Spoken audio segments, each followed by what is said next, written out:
Assalamualaikum warahmatullahi wabarakatuh. Saya dengan Abdul Rahman, salah satu dosen tetap dari Akademi Keperawatan Al-Ikhlas Cisarua Bogor.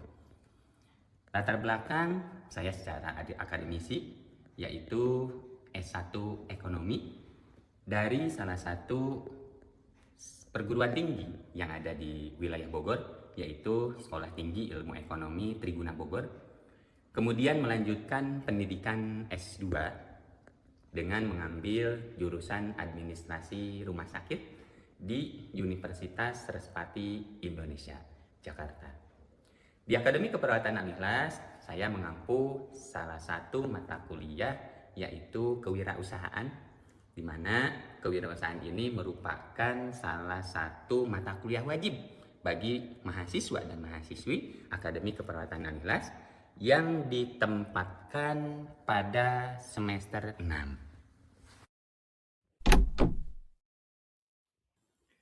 Mata kuliah kewirausahaan ini merupakan salah satu mata kuliah yang tentunya tidak bisa ditinggalkan oleh mahasiswa dan mahasiswi Akademi Keperawatan Al-Ikhlas.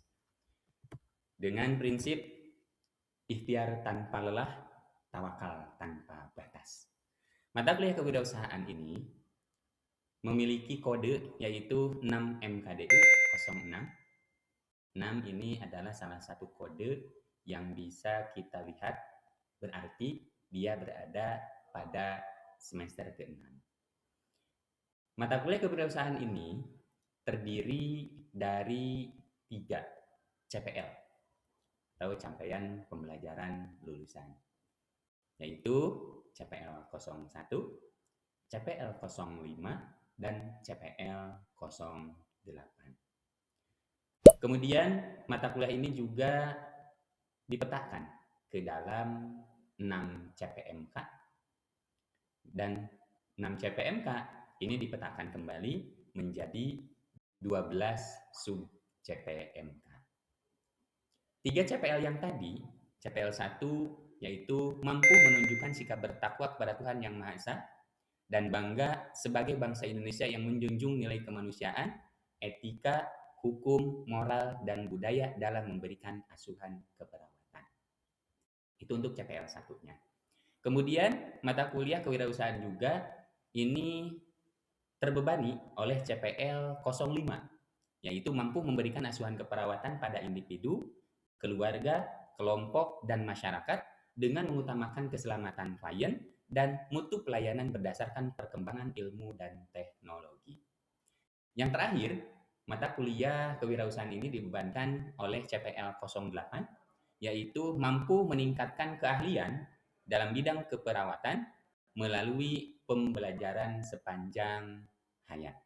Nah, itu adalah 3 CPL yang dibebankan untuk mata kuliah kewirausahaan ini.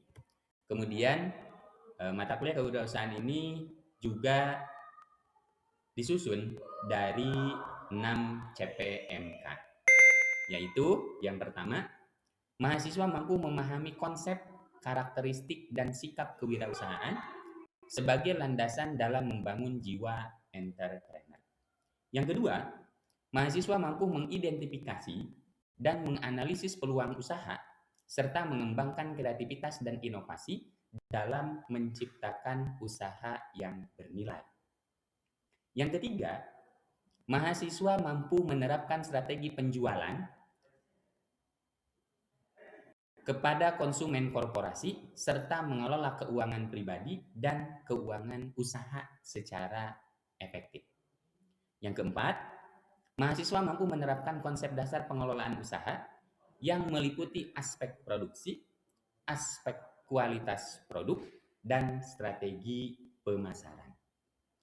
Yang kelima, mahasiswa mampu melakukan evaluasi kinerja usaha sebagai dasar pengambilan keputusan untuk pengembangan bisnis. Dan yang terakhir, yang keenam, mahasiswa mampu mengidentifikasi, menganalisis, dan merancang peluang kewirausahaan di bidang kesehatan atau keperawatan berdasarkan kebutuhan masyarakat. Nah, dari 6 CPMK yang ada, ini dikembangkan menjadi 12 sub CPMK, di mana dimulai dari menjelaskan dan menghubungkan wirausaha sebagai suatu impian, kemudian menjelaskan dan mendeskripsikan atau menunjukkan karakter wirausaha, menjelaskan dan menentukan peluang usaha, menjelaskan dan menegaskan aspek produksi, menjelaskan dan menguasai atau memiliki kreativitas dan inovasi. Nah, dalam hal ini berkaitan dengan manajemen inovasi. Yang selanjutnya menjelaskan dan mendesain konsep quality function development. Kemudian yang selanjutnya menjelaskan dan merumuskan strategi pemasaran. Yang selanjutnya menjelaskan dan menerapkan konsep menjual konsumen korporasi. Yang selanjutnya menjelaskan dan memanajemen keuangan usaha. Kemudian menjelaskan dan mendesain konsep evaluasi kinerja. Yang terakhir menjelaskan dan menguasai wirausaha di bidang kesehatan atau khususnya keperawatan. Nah, ini sub CPMK yang terakhir memang merupakan sub CPMK yang utama, dalam artian kenapa yang utama, karena memang dikaitkan dengan bidang kesehatan atau bidang keperawatan yang memang di Akademi Keperawatan Nilas ini kompetensi utamanya adalah keperawatan.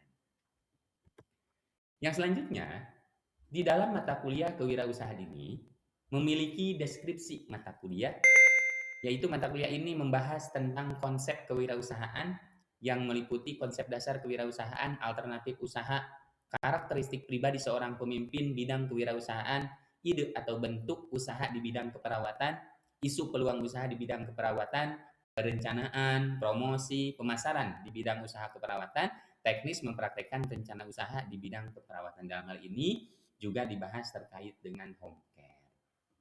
Nah, dari deskripsi tersebut diurai kembali beberapa bahan kajian. Nah, bahan kajian yang ada di mata kuliah kewirausahaan ini, yang pertama kewirausahaan dan impian, yang kedua karakteristik kewirausahaan, yang ketiga menentukan peluang usaha, yang keempat ketegasan dalam aspek produksi, yang kelima kreativitas dan inovasi, yang keenam penetapan produk unggul dan manajemen inovasi, yang ketujuh pemasaran, yang kedelapan menjual konsumen korporasi, yang kesembilan mengelola keuangan pribadi, yang ke-10 manajemen keuangan usaha, kemudian yang ke-11 evaluasi kinerja, dan yang terakhir yang merupakan bagian dari bahan kajian untuk mata kuliah kewirausahaan ini adalah wirausaha di bidang kesehatan atau keperawatan. Terkait dengan perkuliahan, di Akademi Keperawatan Nilas sudah dibakukan aturan-aturan yang ada yang nanti ada kaitannya dengan salah satunya penilaian dan beberapa persyaratan yang ada kaitannya dengan proses pelaksanaan untuk pelaksanaan ujian. Apa itu persyaratannya? Apa itu pemetaan bobot penilaian? Pemetaan bobot penilaian di Akademi Keperawatan Nilas khususnya untuk mata kuliah kewirausahaan, di mana mata kuliah kewirausahaan ini memiliki satu bobot SKS teori dan satu bobot SKS praktikum dengan pemetaan bobot penilaian. Yang pertama ada bobot aktivitas partisipatif. Nah, aktivitas partisipatif ini dibebankan bobot sebesar 40%, di mana aktivitas partisipatif ini berisi sikap, kehadiran, praktikum, dan kemahasiswaan. Kemudian selain aktivitas partisipatif, ada juga bobot untuk UTS, yaitu sebesar 20%, kemudian bobot untuk UAS 20%, bobot kuis 10%, dan bobot untuk tugas juga 10%. Nah, ada satu hal yang perlu diperhatikan oleh mahasiswa terkait dengan syarat ketika mereka mau mengikuti ujian, baik itu tengah semester maupun akhir semester. Salah satu syarat mutlaknya adalah kehadiran. Berapa persen minimal kehadiran sebagai syarat untuk bisa mengikuti ujian tersebut? Yaitu 80% minimal kehadiran. Ketika ada mahasiswa yang kurang dari 80%, maka mahasiswa tersebut harus mengajukan tugas tambahan kepada dosen sebagai pengganti atas ketidakhadiran pada mata kuliah tersebut. Nah, ini adalah beberapa hal yang ada kaitannya dengan pengaturan, kemudian ada hal-hal yang ada kaitannya dengan proses pembelajaran. Nah, itu saja yang bisa disampaikan. Untuk lebih jelasnya, Nah, di dalam kelas nanti kita bisa melihat, menyaksikan salah satu pertemuan ya pembelajaran yang dilakukan di Akademi Keperawatan Anlas. Selamat menyaksikan. Assalamualaikum warahmatullahi wabarakatuh. Baik, sudah siap untuk belajar hari ini? Siap. Semangat pagi? Pagi. Luar biasa. Allahu Akbar. Oke, baik. Walaupun kita posisi sudah mulai siang, semangat kita tetap harus semangat pagi. Hari ini kita masuk kepada materi manajemen inovasi. Ya, inovasi. Nah, terkait dengan inovasi tentu di sini ada sesuatu hal yang baru dan harus kita perbaharui tentunya. Namun, sebelum kita masuk untuk membahas terkait dengan inovasi itu sendiri, nah, kita coba review hasil pembelajaran kita di minggu sebelumnya. Minggu sebelumnya kita sudah mencoba membahas terkait dengan sebuah peluang yang tentu peluang ini bisa kita manfaatkan, bisa kita berdayakan tentu untuk menunjang apa yang akan kita lakukan. Baik, terkait dengan peluang. Masih ingat nggak peluang itu kaitannya dengan sebuah apa? Apa yang harus kita lihat di dalam sebuah peluang? Ada yang masih ingat? Yuni? Target. Oke. Ada yang lain? Sebelah sini mungkin? Selain target berkaitan dengan peluang yang sekiranya perlu kita lihat peluang. Ingat peluang ya. Peluang itu berarti sesuatu hal yang harus kita manfaatkan atau kita lihat. Kenapa peluang harus dilihat? Tadi ketika kita melihat sebuah peluang, kita bisa memanfaatkannya. Seperti itu ya. Jangan lupa lagi dong, baru aja minggu kemarin, masa sudah lupa? Oke? Nah, tolong, tentu setiap proses kita membutuhkan prosesnya yang baik, prosesnya yang positif. Karena terkait dengan proses pembelajaran di kelas, kita tahu ada waktu yang memang dibatasi. Bagaimana caranya supaya kita bisa berproses dengan baik? Belajar bukan hanya di kelas saja, belajar bukan hanya di ruangan saja, tapi setelah selesai, coba kita buka lagi bukunya, lihat lagi apa yang sudah kita bahas. Supaya apa? Supaya kita bisa mendapatkan sesuatu hal yang lebih dari kita hanya belajar di dalam ruangan atau di dalam kelas ini. Karena kalau sekarang ini teknis pembelajaran sebenarnya ketika kita mengacu kepada kurikulum, ini berbicara kurikulum, belajar itu harusnya ya berpusat pada mahasiswa, berpusat pada peserta didik, bukan berpusat pada dosen, bukan berpusat pada pengajar. Makanya hari ini harusnya memang sebelum belajar kita sudah tahu apa yang akan kita pelajari. Nah, kita coba lanjut hari ini. Kita hari ini berbicara inovasi. Nanti akan kita lihat dan akan kita kaitkan dengan manajemen inovasi itu sendiri. Oke, baik ya. Tadi kita sudah berbicara sebuah peluang nih. Ketika kita sudah berbicara sebuah peluang, berarti ada sesuatu hal yang kita lihat, ada sesuatu hal yang bisa kita manfaatkan, dan ada sesuatu hal yang bisa kita berdayakan.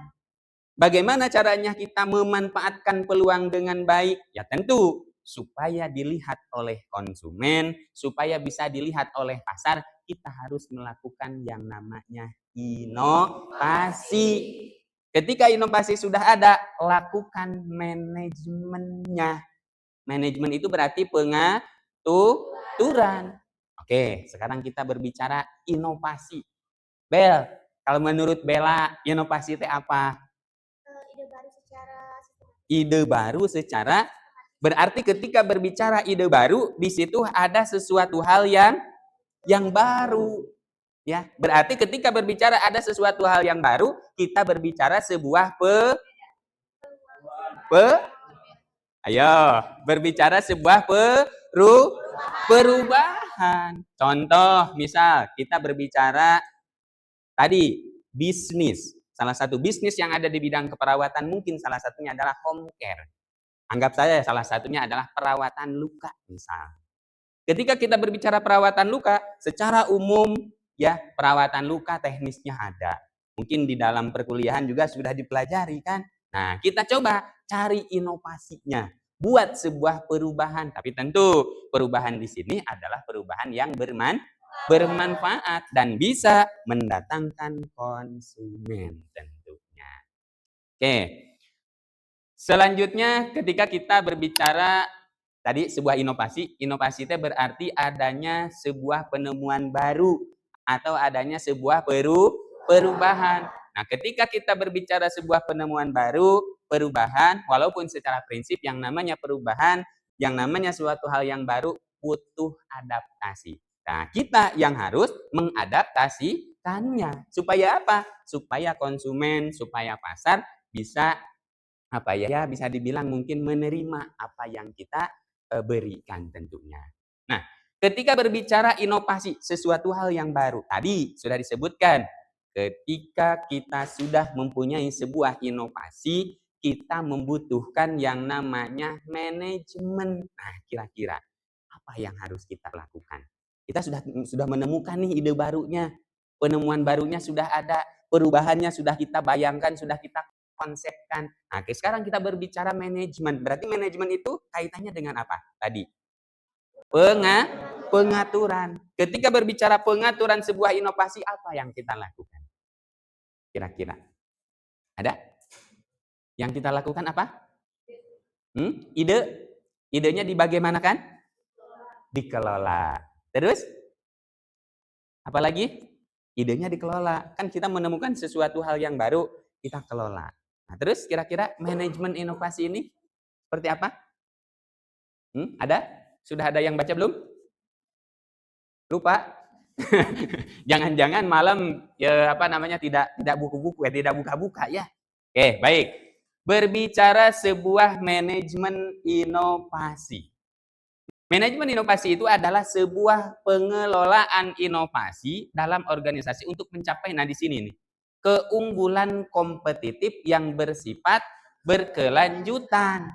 Nah, jadi di sini tadi idenya sudah ada, kita kelola, kita manajemen. Ingat, berbicara manajemen, kita mengetahui ada yang disebut dengan manajemen itu berbicaranya ya kita sebut kalau manajemen itu kan harus ada pengaturan, harus ada organizing ya. Kemudian jangan lupa ketika berbicara kita sudah melakukan organizing, kita harus juga melakukan yang namanya controlling atau pengawasan. Kenapa harus dilakukan pengawasan? Supaya ketika ada hal-hal yang kurang tepat, ketika ada hal-hal yang perlu dievaluasi, ya tentunya kita bisa melakukan perbaikan dengan segera tentunya. Oke, baik. Ini kaitan antara inovasi dan manajemen inovasi. Bisa dipahami? Bisa lah ya. Sepertinya ini lebih mudah dari yang mudah ya. Iya. Cuman mungkin yang sulitnya adalah bagaimana caranya kita mengaplikasikan. Itu yang paling sulit. Ketika berbicara sebuah teori, yang namanya juga teori bisa dibaca, bisa dipahami. Ini merupakan hal yang lebih mudah dari yang mudah tentunya. Baik. Selanjutnya kita berbicara sebuah fungsi. Apa sih fungsi inovasi? Tentu segala sesuatu yang kita lakukan, yang kita buat ada fungsinya. Apa fungsi dari inovasi? Yang pertama, fungsi inovasi meningkatkan kualitas. Paling penting. Penting sekali ya. Kita meningkatkan kualitas. Kenapa harus ada inovasi? Supaya ya kualitasnya tidak di situ-situ saja. Kita bisa mendapatkan keunggulan tentu. Kan tadi ketika berbicara manajemen inovasi, kita mengedepankan sebuah keunggulan. Supaya apa? Supaya bisa berkelanjutan. Ya salah satunya apa yang kita lakukan? Tingkatkan kualitasnya. Oke.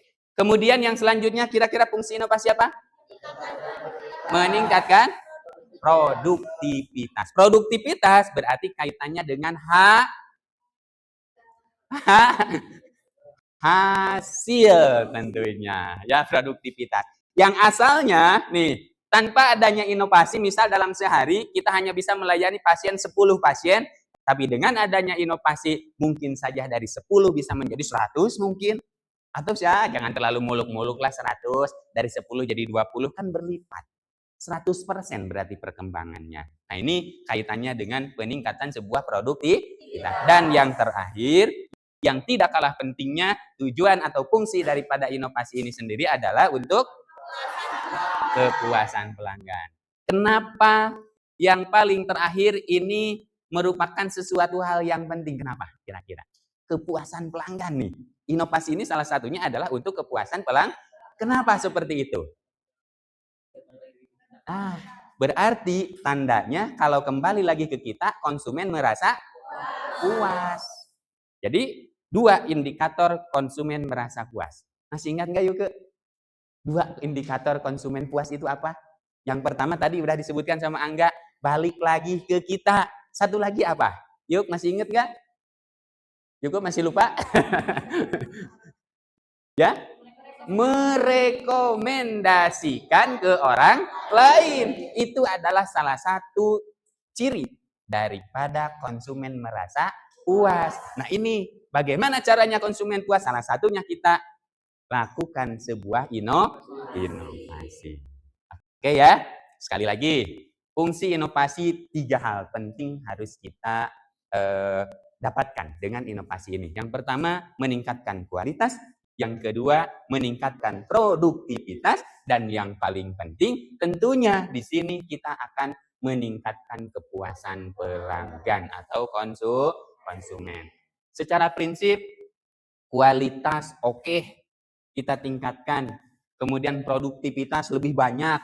Tapi tanpa adanya kepuasan pelanggan, sepertinya ya yang namanya juga bisnis. Bisnis itu kan usaha.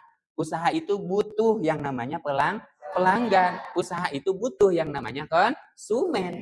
Tanpa adanya pihak ini, ya berarti mau maju bagaimana atuh usaha kita? Ya, oke, baik. Ini fungsinya. Kemudian yang selanjutnya kita berbicara tujuan. Nah, tujuan inovasi. Ya, selain tadi fungsi yang bisa kita dapatkan, ada beberapa hal tujuan yang bisa juga kita dapatkan dengan adanya inovasi ini. Yang pertama, kita meningkatkan produktivitas, ya sama dengan fungsinya yang tadi. Kemudian efisiensi, ya dengan adanya inovasi bisa lebih efisien. Dengan adanya inovasi ini, salah satu contohnya apa? Contoh misal tadi, ini ada kaitan produktivitas dengan efisiensi. Ketika berbicara produktivitas, contoh tadi yang asalnya 10 menjadi 20. Nah, ketika berbicara kenapa 10 bisa menjadi 20? Karena adanya salah satunya kenapa yang asalnya kita bisa melayani 10 bisa menjadi 20. Kaitannya dengan apa? Kita kaitkan dengan efisiensi. Waktu, ya, waktu layanan. Betul sekali.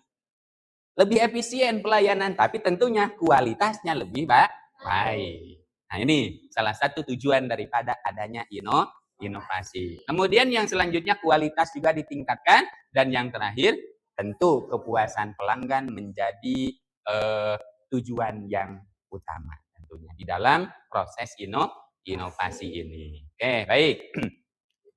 Kita lanjutkan terkait dengan inovasi. Tentu yang namanya inovasi ada kaitan dengan perubahan, sifat perubahan dalam sebuah inovasi. Di mana sifat perubahan ini ada yang kita sebut dengan substitusi dan adisi, ya. Substitusi dan alterasi. Kurang jelas ternyata ya. Ini perpaduan warna kurang tepat ternyata yang terjadi ya. Substitusi. Ada yang masih ingat gak? Apa itu substitusi? Substitusi. Ada yang masih ingat? Atau mungkin ada yang tahu? Ya. Oke, berarti kesimpulannya substitusi itu adalah pengganti. Ya, sesuatu hal yang baru tapi kita diganti dengan yang contohnya berbicara perawatan luka. Kalau perawatan luka mungkin secara umum kalau kita membersihkan luka biasanya pakai apa? Pakai NaCl. Nah, dengan adanya inovasi kita bisa membuat ya inovasi di dalam perawatan luka sendiri Ya, kita ganti mungkin dengan bukan untuk pembersihan ya, tapi mungkin untuk yang mengeringkan. Kalau sekarang ini menggunakan yang namanya gel. Ya, ada gel. Kalau dulu mungkin menggunakan betadin seperti betadin ya untuk mempercepat pengeringan. Tapi kalau sekarang ini dengan adanya inovasi, tapi fungsinya yang sama, tapi manfaatnya tentu lebih baik. Segera untuk mencegah pendarahannya. Jadi pendarahannya bisa segera terhentikan. Nah, ini bisa kita lakukan dengan adanya dengan sistem substitusi. Oke, kemudian ada juga alterasi. Ada yang tahu alterasi apa?